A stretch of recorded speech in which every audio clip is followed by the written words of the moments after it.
বরকদ্দার কংগ্রেস এখন আর নেই। উনি বলেছিলেন সিপিএমকে বঙ্গোপসাগরে ছুঁড়ে ফেলতে হবে, সেই কাজ তৃণমূল করেছে। বরঞ্চ এখনকার কংগ্রেসের যিনি বাংলার হর্তাকর্তা, সেই অধীর রঞ্জন চৌধুরী বিজেপির হয়ে সত্যিকারের দালালি করছেন। রবিবার মালদায় তৃণমূলের দুই প্রার্থীর সমর্থনে নির্বাচনী কর্মী সভায় এসে এভাবেই বিরোধী দল বিজেপি এবং বাম ও কংগ্রেসকে তুলোধনা করেছেন রাজ্যের পুর ও নগর উন্নয়ন দপ্তরের মন্ত্রী তথা কলকাতার মেয়র ফিরহাদ হাকিম। এদিন দুপুরে মালদা কলেজ অডিটোরিয়ামে দলীয় নেতা কর্মীদের নিয়ে নির্বাচনী কর্মী সভা অনুষ্ঠিত হয়। মন্ত্রী ফিরহাদ হাকিমের সঙ্গে উপস্থিত হয়েছিলেন রাজ্যের আরো দুই মন্ত্রী সাবিনা ইয়াসমিন ও তাজমুল হোসেন। এছাড়া উপস্থিত ছিলেন মালদা জেলা পরিষদের সভাধিপতি লিপিকা বর্মন ঘোষ, তৃণমূলের জেলা সভাপতি আব্দুর রহিম বক্সি, দলের সহ সভাপতি বাবলা সরকার প্রমুখ। এদিন নির্বাচনী কর্মী সভা শেষ করার পর সাংবাদিক বৈঠক করে মন্ত্রী ফিরহাদ হাকিম বলেন, এখন বরকদ্দার কংগ্রেস আর কোথায়, ওরা সিপিএম এর হাত ধরেছে। বরকদ্দা যে কথা বলে গিয়েছিলেন সেই সিপিএম কে বঙ্গোপসাগরে ছুঁড়ে ফেলেছে তৃণমূল। বরঞ্চ বিজেপির নেতারা যে প্রসঙ্গ নিয়ে কথা বলছে তাকে সমর্থন জানাচ্ছে সাংসদ অধীর রঞ্জন চৌধুরী। আসলে উনি বিজেপির সত্যিকারের দালালি করছেন। বরকদ্দার কংগ্রেস এখন আর সেই কংগ্রেস নেই, এখন বামফ্রন্টের হাত ধরেছে। যেটা আমি মিটিংয়ে বললাম, আবার বলছি, বঙ্গোপসাগরে তৃণমূল যে সিপিএমকে ছুঁড়ে ফেলে দিয়ে যে বরকদ্দার স্বপ্ন সফল করেছে মমতা বন্দ্যোপাধ্যায়। ইন্ডিয়া জোট আমাদের ওখানে আছে, কিন্তু এখানে যারা করছে তারা বিজেপির দালালি করছে, বিজেপির ইকোসিস্টেমে কথা বলছে। এখানে বিজেপির ইকোসিস্টেমে কথা বলছে কেন? এখানকার প্রদেশ কংগ্রেসের সভাপতি অধীর চৌধুরী তিনি চ্যালেঞ্জ দিচ্ছেন মমতা বন্দ্যোপাধ্যায়কে, তিনি চ্যালেঞ্জ দিচ্ছেন অভিষেককে যে এসে আমার বিরুদ্ধে লড়ো। তার মানে তিনি কনফিডেন্ট। তাহলে তিনি তার নিজের কেন্দ্র থেকে কেন বিজেপিকে সিট দিয়ে দিল? কেন তখন সে ওই চ্যালেঞ্জটা বিজেপির বিরুদ্ধে নিল না? তার নিজের যে অ্যাসেম্বলিতে সে বিজেপিকে কেন দুটো সিট ছেড়ে দিল? কেন চ্যালেঞ্জ নিয়ে সেই দুটো সিট নিজে নিল না? আপনি চ্যালেঞ্জ দিচ্ছেন মমতা বন্দ্যোপাধ্যায়কে আর নিজে অ্যাডজাস্টমেন্ট করে সিট ছেড়ে দিচ্ছেন বিজেপির। অর্থাৎ ভেতরে অ্যাডজাস্টমেন্ট আছে, আমি তোমায় অ্যাসেম্বলিতে সিট ছাড়বো, আমার পার্লামেন্টটা দেখে নাও, এই তো তার মানে। নিজেরই আত্মস্তুতি তৃণমূল প্রার্থীর মুখে, সাথে কেন্দ্রের শাসক দলকে বেলাগাম আক্রমণ। 10 দিনের মধ্যে সব ব্যবস্থা হয়ে যাওয়ার হুঁশিয়ারি। তৃণমূল প্রার্থী প্রাক্তন আইপিএস এর নিশানা কেন্দ্রীয় বাহিনীকেও। পাল্টা জবাব বিজেপি প্রার্থী তথা বিদায়ী সাংসদের। উত্তর মালদায় সরগরম রাজনীতি। ইতিমধ্যে ঘোষণা হয়ে গেছে নির্বাচন। চতুর্থ দফায় মালদা জেলায় ভোট মে মাসের 7 তারিখ। তার মাঝে ঊর্ধ্বমুখী রাজনীতির পারদ।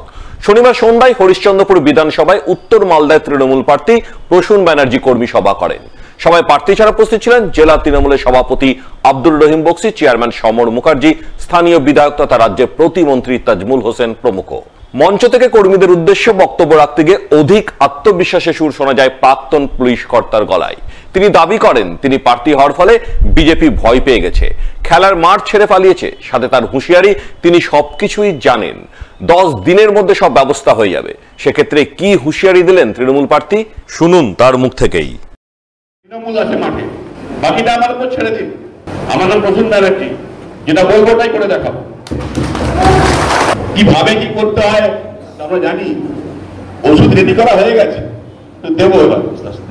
এমন খেলে দেবো না পায়ের তলায় মাটি আর মাথার উপর আকাশ তোমরা ফিরেই পাবে না কদিন পর। দেখতে থাকুন খেলা। আসলে ভারতবর্ষে এই মুহূর্তে গত 10 বছর ধরে একটা জমিদারি শাসন চলছে। দুটো জমিদার আছে আমাদের দেশে, একটা মোদী একটা শাহ। মোদী এবং শাহের যে জমিদারি আছে তার সামনে আপনার সাংসদ তিনি যান, তিনি এরকম ভাবে বসে থাকেন, কথা বললেই আর গদ্দানটা চলে যায়। তার জন্য ওরা ঠিক যেটা পছন্দ করে শুনতে ওইটা গিয়ে বলে আসে। প্রসূনের এই মন্তব্যের পরেই শুরু হয়েছে বিতর্ক। বিজেপি প্রার্থী তথা বিদায়ী সাংসদ খগেন মুর্মুর পাল্টা দাবি, পুলিশ সুপার থাকাকালীন অনেক মিথ্যা মামলা দিয়েছেন, ওনাকে জেতালে মানুষকে কলকাতা যেতে হবে দেখা করতে। তৃণমূল এখানে কোনো প্রার্থী পায়নি, তাই কলকাতা থেকে প্রার্থী এনেছেন। ফুটবল খেলা যেমন হায়ার করে নিয়ে যায়, তারপর যেখান থেকে আসেন সেখানে ফিরে যান। এই মালদা উত্তর লোকসভা কেন্দ্র এলাকার 70 লক্ষ মানুষ ভোট দেওয়ার পর ওনার সঙ্গে দেখা করতে যাবে কলকাতাতে।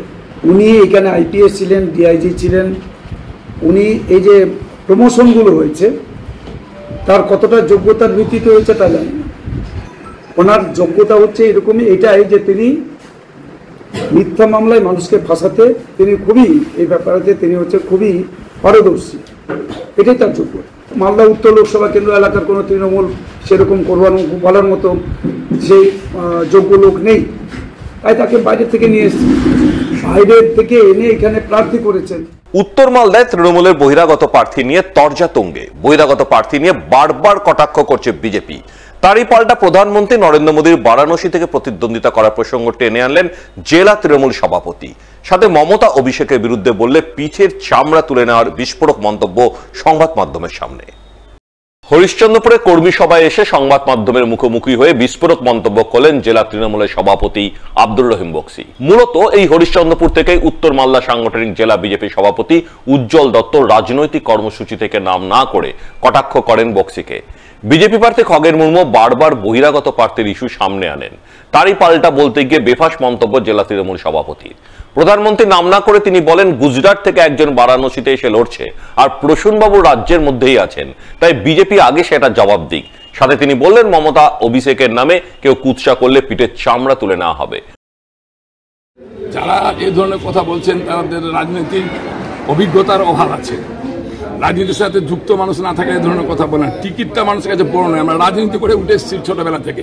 ছাত্র রাজনীতির সাথে যুক্ত রহিম বক্সি আজকে একটা দলের জেলা সভাপতি হিসাবে কাজ করছে। এর সাথে বড় সম্মানের কিছু হতে পারে না।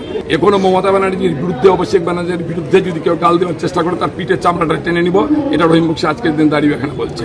গুজরাট থেকে একটা লোক এসে বেনারসি বেনারসি, এই উত্তরটা তারাই দিবে যে বেনারসে উত্তরপ্রদেশে কেমন কোনো লোক ছিল না যে একজন লোককে গুজরাট থেকে তুলে এনে বারাণসীতে দাঁড় করাতে হচ্ছে বারাণসী লোকসভা কেন্দ্রে।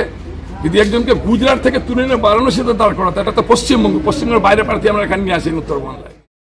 এই প্রসঙ্গে পাল্টা তীব্র প্রতিক্রিয়া বিজেপির। বিজেপি দাবি নরেন্দ্র মোদী দেশের প্রধানমন্ত্রী, একজন বিশ্ব বরেণ্য নেতা যাকে পৃথিবী সকলে চেনে। আর উত্তর মালদার তৃণমূল প্রার্থী প্রসূন ব্যানার্জিকে উত্তর মালদার সকলেই ভালো করে চেনে না, তাই এই তুলনা অশিক্ষার পরিচয় দেয়।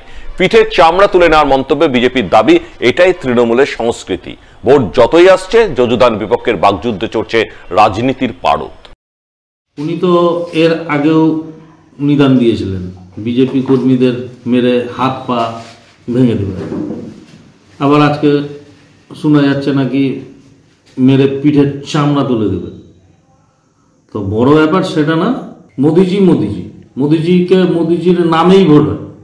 আমাদের যে ভোট হয় মোদিজির নামেই সম্পূর্ণ ভোট হয়। উনি একজন ওয়ার্ল্ড ক্লাস লিডার। উনার পরিচিতি এত দূর পর্যন্ত ছড়িয়ে গেছে, উনি যে কোনো জায়গায় দাঁড়াতে পারে। আমাদের উত্তর মালদার যিনি লোকসভা তৃণমূলের ক্যান্ডিডেট, এই উত্তর মালদার লোকসভা ওনাকে কজন চিনে, কে চিনে?